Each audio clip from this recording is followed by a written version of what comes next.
Hemos cerrado el capítulo anterior con la figura de Enrique VIII y el cisma que involucra a la nación inglesa, el cisma anglicano. Y quisiera detenerme aún un momento sobre este tema, especialmente en uno de los personajes que entran a formar parte de esta historia, la figura de Tomás Moro y su fidelidad al Papa de Roma. Tomás Moro era el canciller del reino, amigo íntimo de Erasmo de Róterdam y amigo también de Pico de la Mirándola. Tomás Moro fue obediente al Papa hasta el martirio, negándose a ser cómplice, a pesar de las coacciones de Enrique VIII, para que se enfrentase a Roma. Tomás Moro fue coherente con las ideas que había expresado en su tratado Utopía. En 1535 afronta el patíbulo por no retractarse de cuanto había dicho y escrito. No es una utopía ser fieles al anuncio de la palabra y de la persona de Jesucristo. Es esta una época de grandes hombres, como el capitán español Ignacio de Loyola, que fundará la Compañía de Jesús, la Orden de los Jesuitas. El Papa de Roma sigue siendo Clemente VII. La guerra entre Carlos V de España y Francisco I de Francia está en pleno desarrollo. El capitán Ignacio de Loyola es herido en combate. Durante su convalecencia lee libros religiosos y más tarde visita el monasterio de Montserrat, cerca de Barcelona, donde deposita sus armas y se reviste de peregrino. Allí comienza una historia que impactará en toda la historia de la Iglesia Católica. En Venecia, en 1537, recibe la ordenación sacerdotal. Un año más tarde, Ignacio y su pequeño grupo de consagrados, entre los que está Francisco Javier, que llegará hasta la India, llegan a Roma, donde ahora hay un nuevo pontífice, Pablo III. Dentro de la curia pontificia no faltan los detractores de Ignacio, pero el soldado de Jesús no se arredra. El 27 de septiembre de 1540, la Compañía de Jesús es aprobada como orden por el Papa Pablo III. A diferencia de los demás institutos, los jesuitas añaden a los 3 votos religiosos de pobreza, obediencia y castidad un cuarto de obediencia total a las órdenes que el Papa pudiera darles para la salvación de las almas y la propagación de la fe.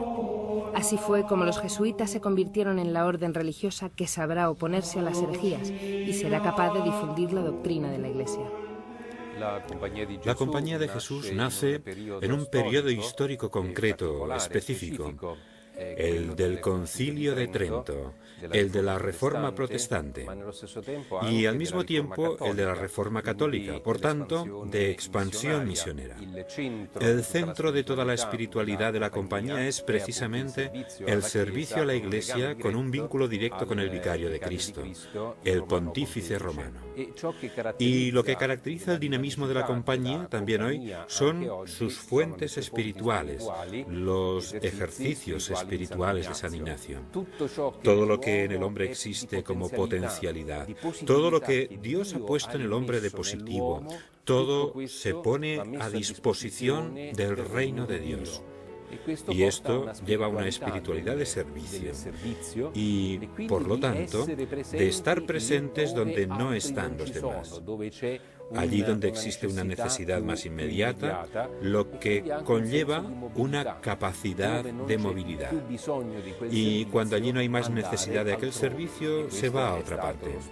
Este ha sido el espíritu de la Compañía a lo largo de la historia en su acción misionera. Un espíritu que sigue viviendo allí donde hay obras persistentes, pero que debe someterse continuamente al discernimiento espiritual y resituarse para poder servir mejor a las necesidades de la Iglesia.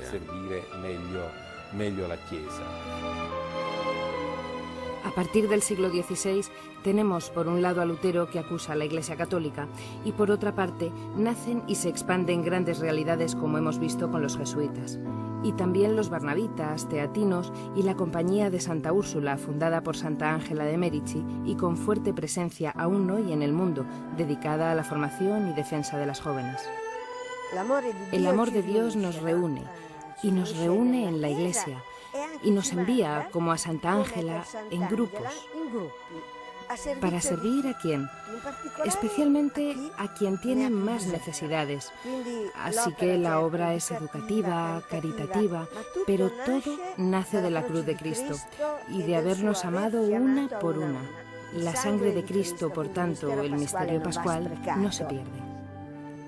Surge una nueva respuesta a los reformadores que no será la última.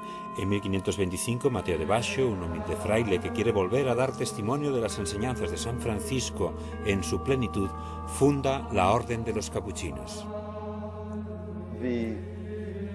El don de San Francisco al mundo es ser hermano universal.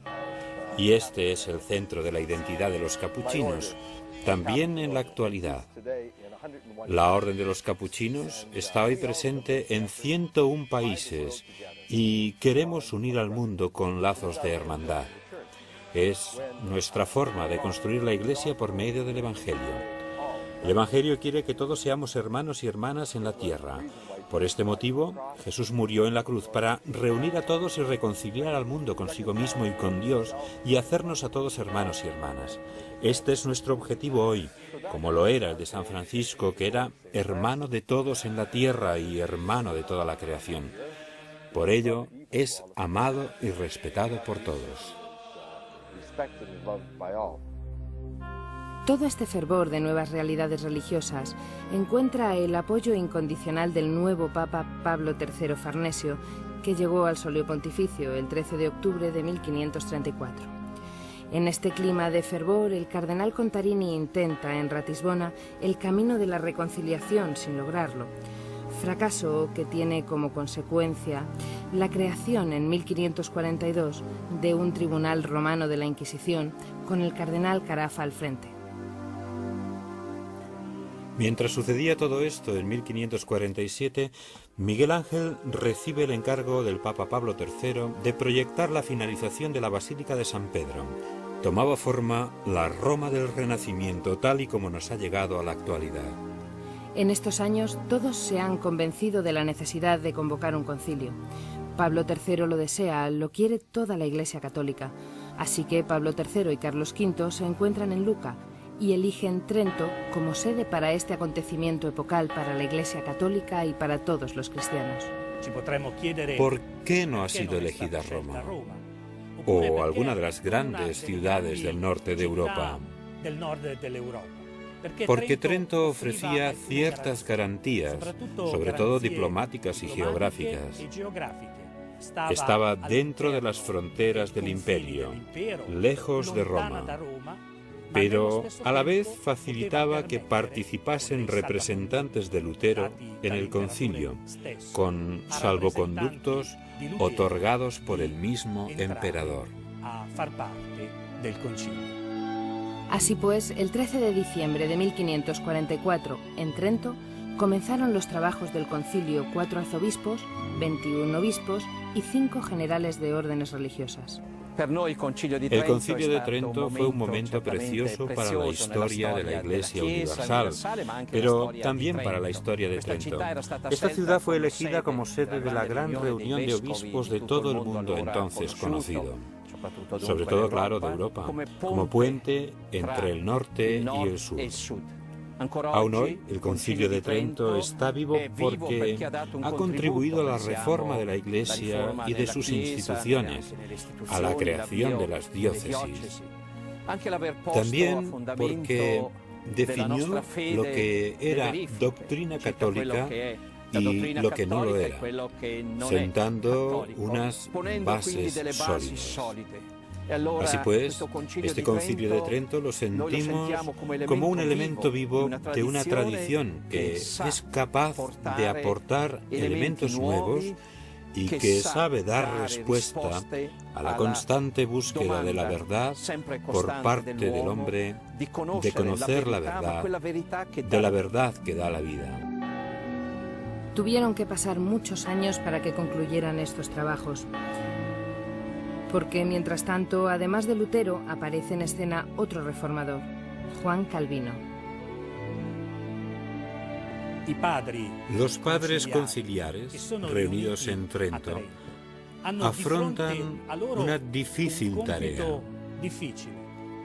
Fijan el texto de la Biblia tal y como lo conocemos en la actualidad, pero no se paran en ello. Proponen las directrices para que la Iglesia pueda crecer, para que la Iglesia pueda, cada vez más, convertirse en testimonio de la palabra del Evangelio, de la palabra de Jesús. Proporcionan unas vías de reforma de la Iglesia que durante 4 siglos serán cimientos que harán crecer el Evangelio por todo el mundo.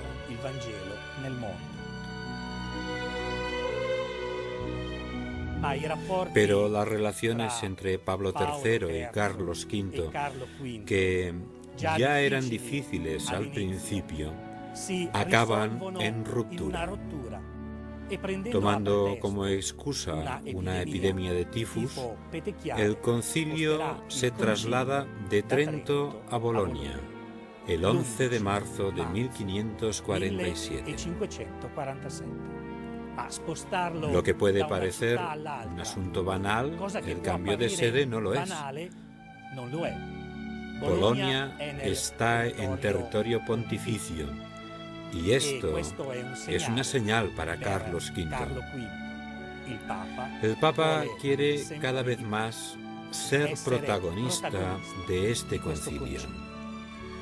Pero hay 14 padres conciliares que no aceptan el traslado de sede. Y a Pablo III no le queda otra solución que suspender el concilio. Pero estamos en el final del pontificado de Pablo III, que morirá poco después. Su sucesor, Julio III, será quien reabra el concilio en Trento, en 1551.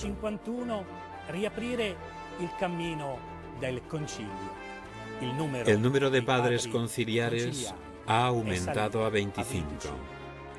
Los trabajos conciliares de esta segunda parte del concilio reflexionan sobre 2 grandes sacramentos, la Eucaristía y la penitencia. También participan representantes protestantes que ven obstaculizadas sus peticiones sobre algunos aspectos que la Iglesia no puede aceptar. La superioridad del concilio sobre el Papa o que los padres conciliares rompan el juramento de fidelidad hecho al Papa.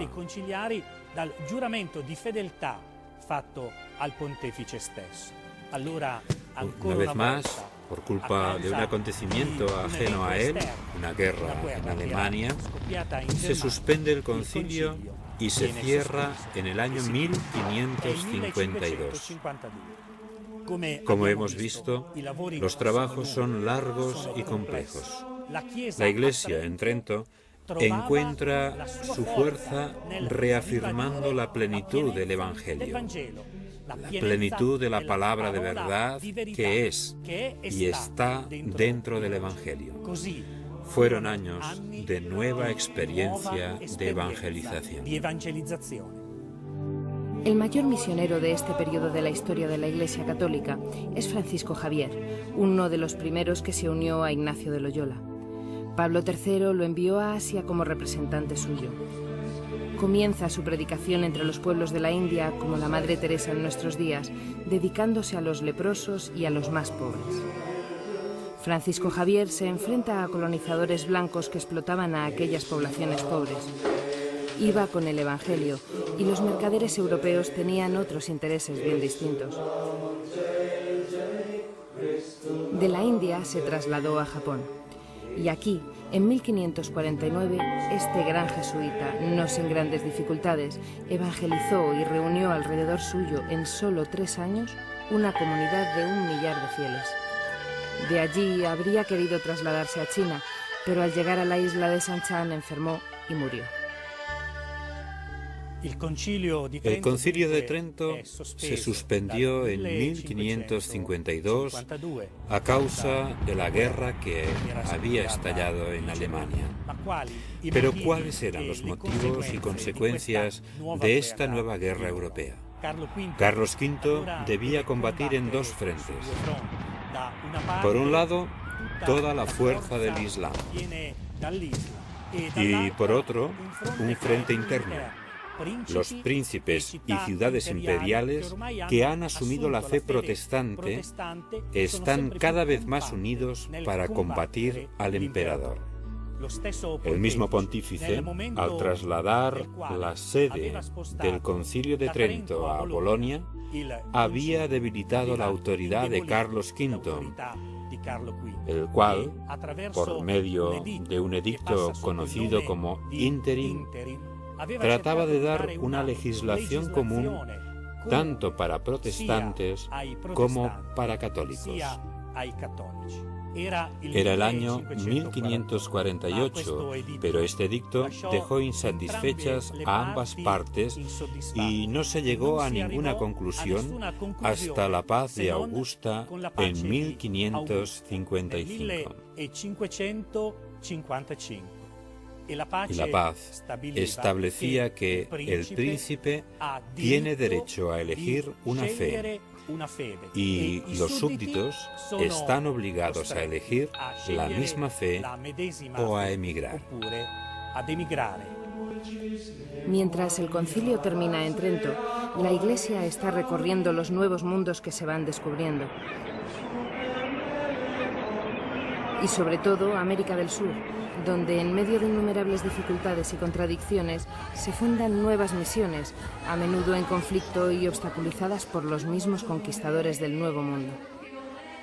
Hoy, al inicio del tercer milenio, la mayoría de los latinoamericanos han sido bautizados en la Iglesia Católica y constituyen más del 50% de los católicos de toda la Iglesia universal. Esto es un signo de la fecundidad de las corrientes de la primera evangelización en el Nuevo Mundo americano, que enraizó el Evangelio en el alma, el corazón, el sustrato cultural y la tradición de nuestros pueblos en su identidad más profunda. En el despertar de la modernidad, en aquella primera oleada de globalización y mundialización, irrumpe el Nuevo Mundo americano como novedad sorprendente. Es fruto de la expansión de la cristiandad europea, mediterránea, ibérica, que lleva en sus entrañas el empuje de su catolicidad y universalidad. Esta expansión del cristianismo lleva consigo la espada y la cruz, en simbiosis siempre crítica. Nunca se ha visto en la historia humana un encuentro semejante de pueblos, etnias y culturas de diferente nivel de desarrollo. Encuentro y enfrentamiento al mismo tiempo. La violencia de la conquista, la destrucción de los imperios indígenas, la posterior explotación de los indios en las minas, en las encomiendas, son el camino difícil, como los dolores de un parto, en que fue regenerándose un mestizaje desigual, lacerado, que dio a luz a nuevos hombres y nuevos pueblos para los que el Evangelio se convirtió en nuevo sentido para la vida, nueva dignidad, nueva libertad, nuevo empuje y esperanza.